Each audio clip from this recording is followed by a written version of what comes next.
My name is Father Maurice Nutt, and I am a Redemptorist in the Denver province, and I'm stationed at St. Mary's Assumption, St. Alphonsus Parish here in New Orleans, Louisiana. I want to thank first and foremost Father Jack Kingsbury for his kind invitation to speak to you today. And I speak to you as you are, as novices, as those who were called in some way to answer the call to walk in the way of St. Alphonsus Liguori as his son, as one who is called to proclaim plentiful redemption to all God's people. One of the things that I would like to discuss with you today is something that is often uncomfortable, something that we like to avoid. We wish that we didn't have those uncomfortable conversations. Today I wish to speak to you about racism and how it hinders the life of the church. One of the things that I want to speak to you, and it's on a personal note, is to let you know as you look at me, and I'm speaking from an African American perspective.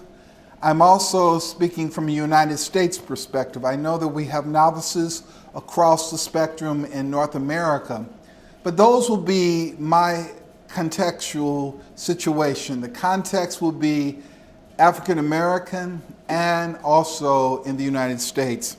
Some of you may look at me and say, well, you don't look so African American, and Lord knows how many times I've heard that said to me. And people don't even realize when you say to another person how offensive that can be. You don't look African American.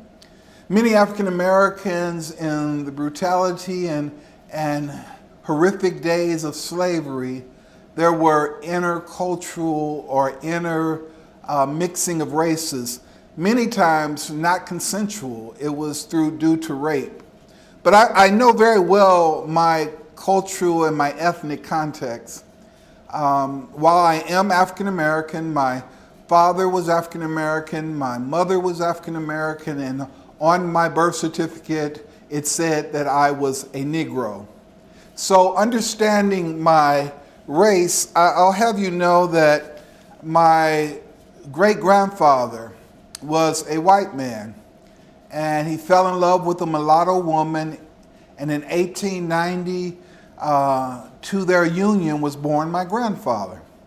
So from my paternal side, I can tell you that I am mixed race because of their union. Now, in 1890, African American and a white man woman and man could not be married legally, but yet they held a household and they had 3 kids, and from that comes my racial identity. So when I did my DNA study, I found out that I am 51% African and 49% European. So I am biracial genetically, but I identify and I've lived my whole life as an African American. Why does race matter? Race matters because it is a clear distinction among people. It is a category in which we like to compartmentalize people in. You're either this or you're that. Race tends to also be a sense of superiority or inferiority, knowing that the dominant culture, which I would like to refer to as the white culture, being the dominant culture in the United States. To understand the racial tensions that this country and America and throughout the world are experiencing right now, and the racial unrest, the racial reckoning, the racial upheaval, whatever you wish to deem it, we have to go back. In 1619, Africans were brought to the shores of Jamestown, Virginia. The date was August 20th, 1619. In which Africans were brought to these shores, and initially and at first they were considered indentured servants. And this servitude was supposed to be for a certain number of years. And what it turned out to be is, in fact, chattel slavery, brutal chattel slavery, where they were no longer considered indentured servants, serving for a certain time, but they spent the rest of their lives and their descendants in slavery. This racial upheaval, this unrest, brought to these enslaved the most brutal slavery known to humankind. They were separated by family and race and religion and spirituality. All of these things had separated the African from what they knew, what was familiar to them. Husbands and wives were separated. Children were separated. They were brutally beat, tortured, maimed, and lamed, tongues cut out, limbs cut out, killed, bloodshed. You have to understand that that brutality has meant so much even to what is going on today, because there has never been a truth and reconciliation nor reparations about that period of slavery which our country went through. And it was even during those times of emancipation really clearly was not emancipation, because when an African was not able to learn to read, write, have no foundation or social or cultural or political standing, they were still enslaved, even though they were technically and legally free. So what had to happen was, in 1865, the 13th Amendment was formed by the United States. And what the 13th Amendment did was it formally abolished slavery, except as a punishment for crime, whereas the party was duly convicted and they were put back into slavery. You have to understand that the 13th Amendment, while it abolished slavery, if any white person deemed that an African American had committed a crime, note it wasn't a jury of peers, but white men, landowners, who said that African, that person, that former slave committed a crime, and then they were forced back into slavery. I'll have you know that in 1704, the police system in the United States was begun by the slave patrols that were formed in South Carolina in 1704, where they were mandated to keep slaves and captives, or if there were runaways, they would capture them, put them in prison, or even they would kill them. In 1868, the 14th Amendment was ratified by the United States Constitution. And in the 14th Amendment, it defined national citizenship and forbidding the states to restrict the basic rights of citizens or other persons, that they were now fully citizens. African Americans were considered a part of the political landscape of America by the 14th Amendment. The 15th Amendment in 1870, it prohibited the restriction of voting rights on account of race, color, and previous condition of servitude. Let me say that again. Prohibiting the restriction of voting rights on account of race, color, or previous condition of servitude. This right was given to only African American men. And as we have heard in recent newscasts, as they talk about the fraudulent restrictions of voting rights, this comes to the point of the 15th Amendment. African Americans were restricted, even though they were given the right to vote. There were poll tax in which Africans had to pay to vote. They had different tests that you had to take, crazy tests, such as giving a bar of soap to an African American person and saying to them, count how many bubbles are on this bar of soap. or holding up a jar of jelly beans and asking them to guess how many jelly beans are in that jar. And of course, if they got it right, they could vote. Most times they were turned away because of the being so ridiculous of a test. It was in 1839 that Pope Gregory XVI issued a papal bull in which he condemned slavery with particular reference to the New World slavery and the slave trade. In the Catholic Church, very little was done to go up against slavery in the United States. And I'll have you know, from a particular Redemptorist perspective, from my research and studies, there is nowhere found that Redemptorists actually owned enslaved Africans. But here in New Orleans, we find a curious notation that the Redemptorists here in New Orleans occasionally borrowed the slaves of the Ursuline sisters here. Perhaps it was in gratitude for their saying Mass or something they had done for them. They would, in bartering, would give or loan their slaves to the Redemptorists for work. It's also curious that in understanding the role of Redemptorists in slavery, that when the Civil War broke out in 1861, all of the Redemptorists served as chaplains to the Confederacy and not to the Union or Army.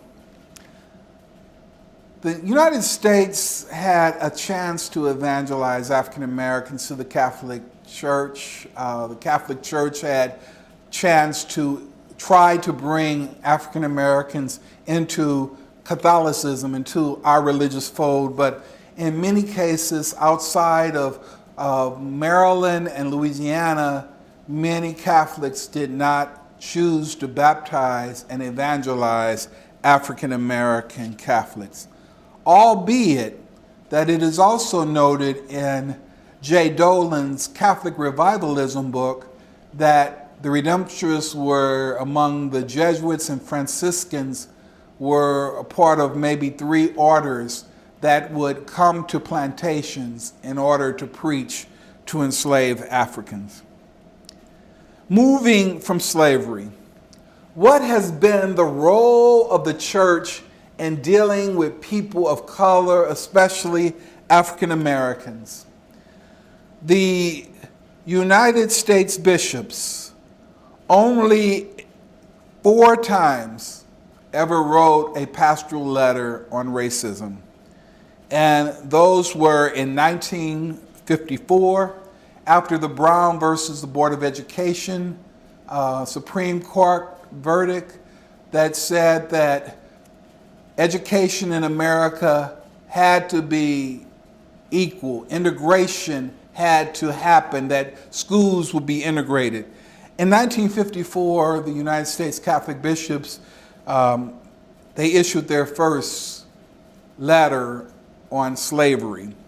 The next one came in 1968. Why 1968? We all know that that was the year that Martin Luther King was assassinated, as well as Bobby Kennedy was assassinated.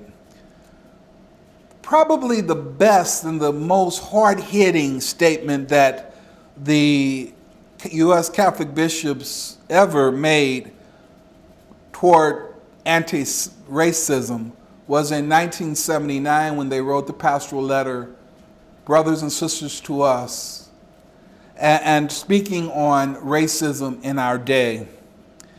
Recently, in 2018, the United States bishops wrote a letter entitled, Open Wide Our Hearts.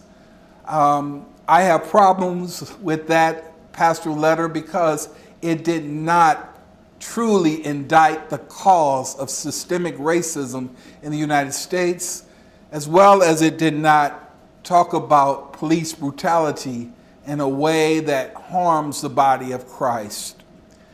The United States Black Catholic bishops, there were 10 of them at the time in 1984, wrote their own pastoral letters called What We Have Seen and Heard, and it in itself also condemned racism. I will deal with later a little bit on what was said in the 1979 pastoral letter, Brothers and Sisters to Us. When we think about racism, we have to go back and we have to look at where our nation is today. The Catholic Church in the United States is undergoing a dramatic shift in its demographic composition. At least 46% of its members are people of color. Let me give you that statistic again. In the United States, in the Roman Catholic Church, 46% of its members are people of color. In other words, there is a consistent browning, if you will, of Catholics in America. Every Sunday in this country, Mass is celebrated in dozens of different languages. Among these, of course, are English, Spanish, Italian, Portuguese, Chinese, Korean, Vietnamese, Hmong, and Polish, just to name a few. United States Catholics are increasingly diverse in our racial and our ethnic heritages, in our languages and in our skin colors, in our ways of perceiving life and celebrating our faith. By God's grace, my brother Redemptorist, the church in the United States is rapidly becoming a microcosm of the world's peoples. Yet the diversity of the Catholic Christian community is not always seen as a cause of celebration. Too often it is a source of tension and discomfort.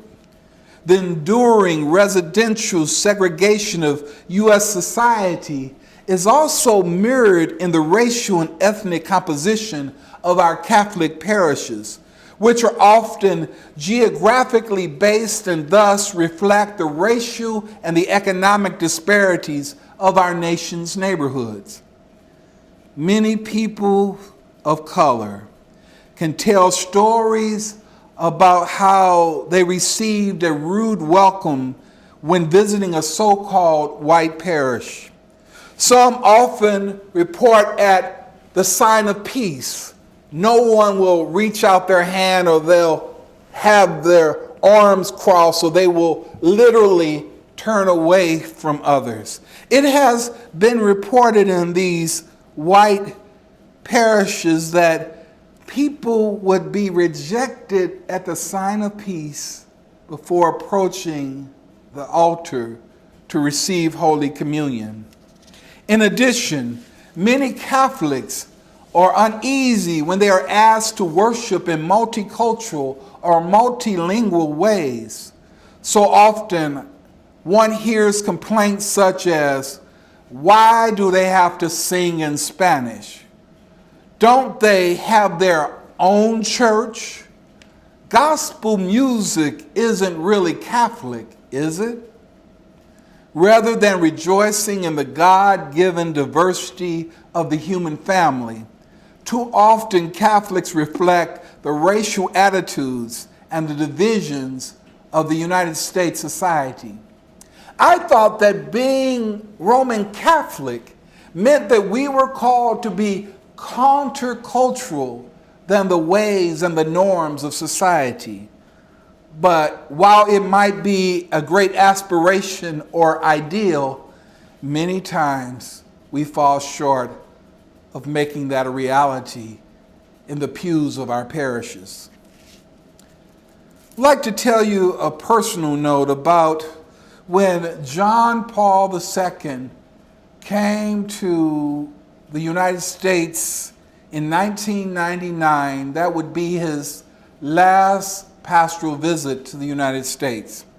And he came to my hometown of St. Louis, Missouri, and he issued a bold summons that while challenging Catholics to be unconditionally pro-life, he also made this statement, and I quote, John Paul said, "As a new millennium approaches, there remains another great challenge facing this community," meaning St. Louis, "as well as the whole country, to put an end to every form of racism, a plague which is one of the most persistent and destructive evils in our nation." Thus spoke the Holy Father at Mass at the TWA Dome in St. Louis in 1999. However, the pontiff's prophetic call was not universally embraced by all Catholics. Indeed, a major Catholic commentator speaking on EWTN immediately after the homily lauded Pope John Paul's uncompromising stances concerning the death penalty, euthanasia, but noted that the Pope's curious remarks about racism demonstrated how ill-served the Holy Father is by his advisors, since racism is no longer a pressing social issue in the United States. Novices and Redemptorists, I have mentioned that this is a personal note, not because the Pope came and condemned racism in my hometown of St. Louis, Missouri. But this is the backstory of that. A group of concerned Black Catholics in the city of St. Louis invited me to a meeting. And they said, "Father Maurice, if the Holy Father is coming to St. Louis, and this is a pastoral visit to our city, the Holy Father needs to address the ill of racism that plagues and divides our city." And I agreed, and I said, certainly. And I was curious about why I was at this meeting, because I certainly agreed with their understanding that racism was an evil and a problem needed to be addressed. But then came the punch. They said, "We want you to go to the Archbishop Regali, and tell him that he has to tell the Pope to say racism is a problem that divides our community." Well, I certainly believed it, and I went to the Archbishop, and I had a long discussion about what racism meant to the people of God, to the church here in the Archdiocese of St. Louis. And when I'm speaking with the Archbishop, while he was very conciliatory and listening intently, he says, "But we have to address abortion, and there is euthanasia, and there is a death penalty." And I says, "Yes, and another pro-life issue is racism." And the Archbishop did not give me any assurance, but as we see, he did speak to the Pope. In fact, Archbishop Regali gave notes to the Pope on what to include in his homily that day. And I was sitting there celebrating. In fact, the St. Alphonsus Rock Church, our Redemptorist parish, was invited to lead the opening prayer service for that gathering before Mass, and our gospel choirs were there as well singing. But when the Pope said racism, it touched me. You have to understand, because in that great big stadium, when the Pope condemned abortion, people were thunderous in their applause. When he said euthanasia, it got a little lighter. And when it said death penalty, there was just still even a smaller applause. But when he said racism, in that huge stadium, you could hear a pin drop. People were convicted. People had to deal with the problem that was going on, specifically in that city. Let me deal with a few terms for you. We've talked about the context. Let's deal with terms. What then is racism? Racism is racial prejudice and having power. Racial prejudice plus power. Racial prejudice plus the sanctioned misuse of institutional and individual power. Racial prejudice plus the sanctioned misuse of individual, institutional, systemic power. It is a system of oppression. It is the denial of the truth of the dignity of each human being, revealed by the mystery of the incarnation. It is the denial of the truth of the dignity of each human being, revealed by the mystery of the incarnation. I'm using definitions that the U.S. bishops wrote in their pastoral letter, Brothers and Sisters to Us, in 1979. What is the term white privilege? White privilege. It is a range of unearned and at sometimes unwanted advantages white people receive because of the color of their skin, while others are being denied. White privilege is the unearned but appreciated by most advantages that white people receive because of the color of their skin, while others are being denied. What do you mean, Father Maurice? I'm glad you asked me. It means that you see it very subtly. I know in the city of New York, there had always been a problem with black people being able to get a ride by a taxi driver. Many taxi drivers would just swoop past them, and they would, a block or a block and a half, they would pick up a white person as opposed to a black person. I've seen how white privilege has been done even in my own life in different circumstances. I have been in a line. I travel as a missionary quite a bit, and there have been times when I've stood in a line at the airport waiting to see the ticket agent. And I've had people who are white come and stand before me as if I'm not standing there. I have had white people, when living in a mostly white parish at one point, I was not in my Roman collar or my habit, and they presumed that I was the maintenance man at the rectory, because I guess in their mind, a black man could not be an ordained priest. It's been these subtle ways of experiencing white privilege from my perspective that has hurt, that has denied, that had deemed me as a black man as being invisible. I would like to deal now with the term of white frailty. White frailty is the defensive reactions so many white people have when their racial worldviews, positions, or advantages are challenged. White privilege is when the defensive reactions of so many white people have when their racial worldviews, positions, and advantages are challenged. It's about not being able to handle racial discomfort. You've often heard that adage, well, I'm not racist.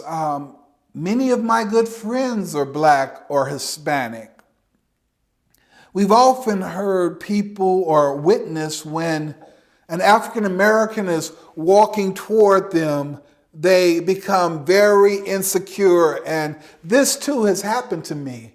I've walked one night past two white women, and they clutched their purses. And as I passed them, I said, "God bless you, ladies. Have a good evening." It was a fear that a black man was approaching them, and they felt so frail, so uncomfortable, as if my blackness was a weapon of harm, a weapon to make them feel uncomfortable. I was just a human being, a man who happens to be African American, walking on the same side of the street that two white women were walking. That's an example of white frailty and fragility. Understanding that it is seen in so many other examples. But let's deal with racism with a few statistics. And I would like to play with you a round of Did You Know? Novices, did you know, considering the wage gap, black income is 62% of white income. That would be 100%. I want to make sure you heard me. Black people make 62% in wage income than white people make. Did you know, in regard to the overall poverty rate, whites are 8% in poverty. Whites are 8.1% in poverty. The poverty rate among blacks are 20.7%. 8.1 versus 20.7%. Did you know, in terms of household wealth, that in the last 20 years, white wealth of their households have increased 5 times to $102,000 per year, while black household wealth has been stagnant in the last 20 years and has only been $6,000 of an increase. Did you know, in terms of education, white school districts receives $2,226 more per student to educate than people of color? So a white student receives $2,226 more than a person of color. In these recent times, and the reason I believe I was invited to speak to you, has been the emergence of people in the streets protesting for racial equality and racial justice. The Catholic Church likes to deal more in terms of race relations over racial justice. And when we think about it, when we hear these young people that are not just African American, but are a rainbow of color, young and much diversity among them, including a lot of white young people, they are in the streets shouting, "Black Lives Matter." And so I want us to consider what is an authentically Christian response to the Black Lives Matter movement, to mass incarceration, to the abuse of police power and de facto segregation. My brothers, to paraphrase the Reverend Dr. Martin Luther King Jr., we cannot be silent about the issues that really matter. You know, statements and visuals simply do not suffice. What is needed is a meaningful commitment of equality and inclusion in our economy, in our communities, and in our churches. So black folks just don't need another statement. they need white people to understand what they've been living through. Moral theologian, educated at the Affonsianum in Rome, my brother, Father Brian Massengale, contends when he says people of faith need to understand that Black Lives Matter is a faith issue that is rooted in something as old as our belief in creation.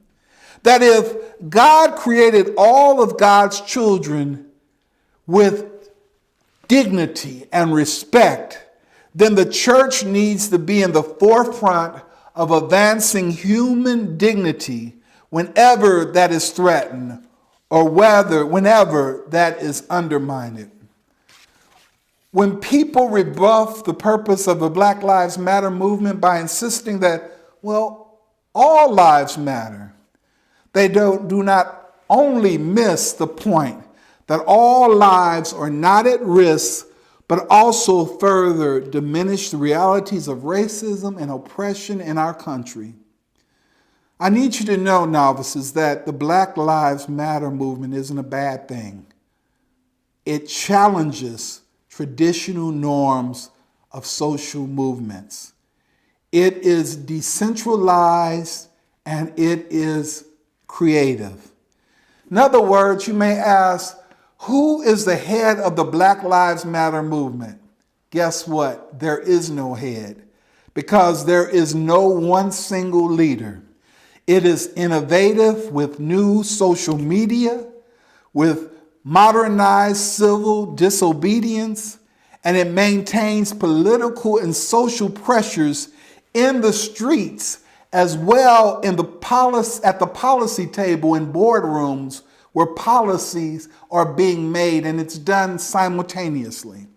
The Black Lives Matter movement that shows no signs of fading, because it was in the year 2015 that police killed 1,200 people.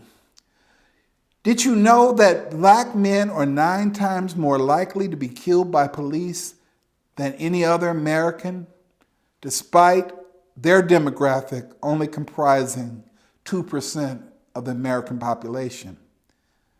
Young folks would understand freedom and imagination as being woke. Being woke for Black folks is a state of consciousness. In this 401st year that African people that have been brought to these shores for enslavement and servitude, we cannot forget that we are literally carrying in our bodies the blood, the sweat, and the tears of our ancestors. We are born in systemic racism that not only plagues us, but also it keeps us sequestered in our bondage. Woke is what James Baldwin, the writer of the Harlem Renaissance, and later, he said it means being relatively conscious. He said to be Black and woke is to be enraged almost all of the time. We have to remain aware of the racial microaggressions as well in our daily lives, as well as the macroaggressions of institutional racism in America that prompted Fannie Lou Hamer, civil rights advocate in Mississippi, to say in the 60s, "I'm sick and tired of being sick and tired." I am a 57-year-old Black man.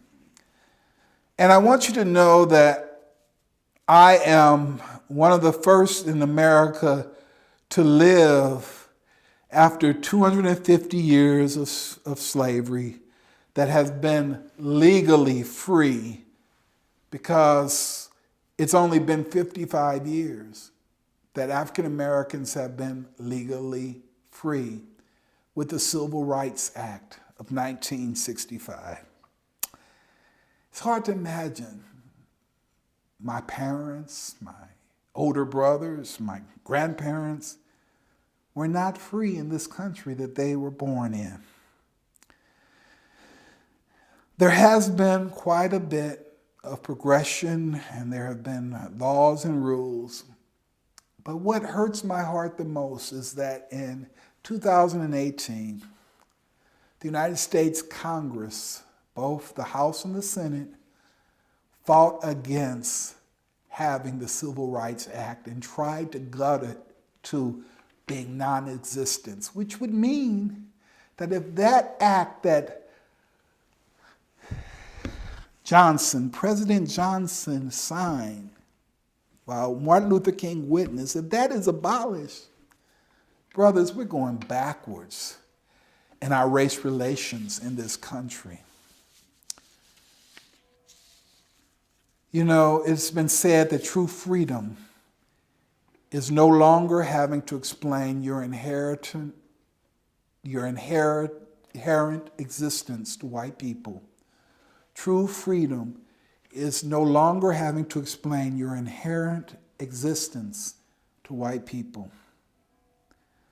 Pope Francis has declared, when we dealt with all of this racial upheaval recently, he said, we cannot close our eyes to any form of racism or exclusion while pretending to defend the sacredness of every human life, end quote. It was a clear effort to call some of our Catholics, for whom the abortion issue is paramount, while life issues dear to Pope Francis not only includes the very important place of pro-life in our society, but Francis also sees that racism is a pro-life issue. Immigration is a pro-life issue. The death penalty and poverty are pro-life issues, and they must be adhered to and upheld by not only the church, but society. As I prepare to end today, I want you to understand this. We are men who are called to preach good news to the poor and most abandoned. We have North American priorities that cause us to be witnesses to a wounded world. We have priorities that cause us to reach out to the nuns who have not experienced the gospel as good news and no longer go to church. We are called to reach out to young adults who feel rejected and abandoned and doesn't feel that the church has a place for them today. We are called to reach out to the immigrants and the refugees and the migrants in our society in North America. But I have a caveat. Jack Kingsbury, I have a caveat. Racism is something that Redemptorists in North America are called to challenge and to do it unreservedly, unhesitantly, but powerfully to witness.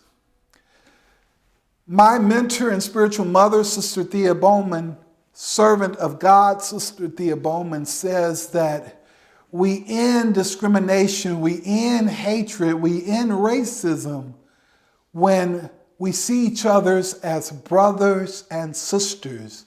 How do we do that? She said we do it by becoming connected with one another, by the point of engagement and contact.